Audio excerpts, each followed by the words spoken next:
موت حقیقت ہے، کلو نفسن ذائقۃ الموت، ہر نفس کو موت کا مزہ چکھنا ہے۔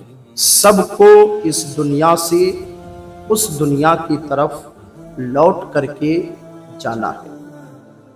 آئیے میں کچھ موت کے تعلق سے آپ کو بتانا چاہتا ہوں، اس کو سنیے۔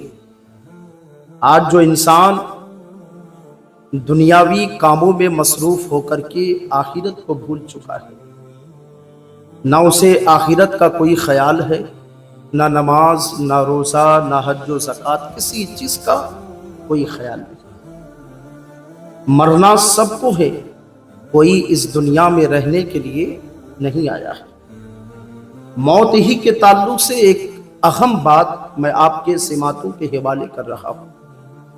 دنیا کے سب سے بڑی حقیقت یہ ہے کہ موت یقینی ہے، موت یقینی ہے، موت آنا ہی ہے سب کو، اور اس سے کوئی انسان نہیں بچ سکتا، کوئی انسان نہیں بچ سکتا۔ دولت، نہ شہرت، نہ طاقت، اور نہ ہی کسی کا رتبہ، سمجھ رہے ہیں؟ نہ دولت، نہ شہرت، نہ طاقت، اور نہ ہی کسی کا رتبہ۔ یہ سوچ ہمیں یاد دلاتی ہے کہ زندگی کا ہر لمحہ ہمارے لیے کیا ہے؟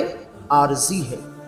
اسی لیے اپنے دنوں کو، جو تمہارا دن گزر رہا ہے، تو اپنے دنوں کو فضول باتوں، نفرت اور گناہوں میں ضائع نہ کریں، نفرت اور گناہوں میں جو ہے ضائع نہ کرے، اپنے وقت کو برباد بالکل نہ کرے، لوگوں سے محبت کرے اور اپنے دل کو صاف رکھے، لوگوں سے محبت کرے اور اپنے دل کو صاف رکھے، اور ہر لمحہ ایسے گزاریں جیسے یہ آپ کا آخری دن ہو، جیسے یہ آپ کا آخری دن ہو۔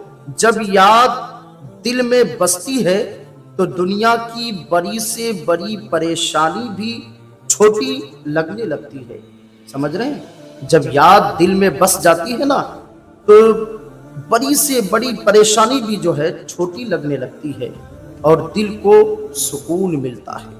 اے میرے پیارے، یہ موت کی حقیقت ہے، اسی لیے موت کو ہمیشہ یاد کرتے رہو، گناہوں سے بچتے رہو، خطاؤں سے بچتے رہو، نیک کام کرتے رہو، اللہ اس کے رسول سے سچی محبت کرتے رہو، ایک دوسرے کو نیکی کی دعوت دیتے رہو، ایک دوسرے کو نماز کی دعوت دیتے رہو، اور گناہوں سے ہمیشہ بچتے رہو۔ ہر انسان کو اس دنیا سے مرنا ہے، کلو نفس ذائقۃ الموت، ہر نفس کو موت کا مزہ چکھنا ہے۔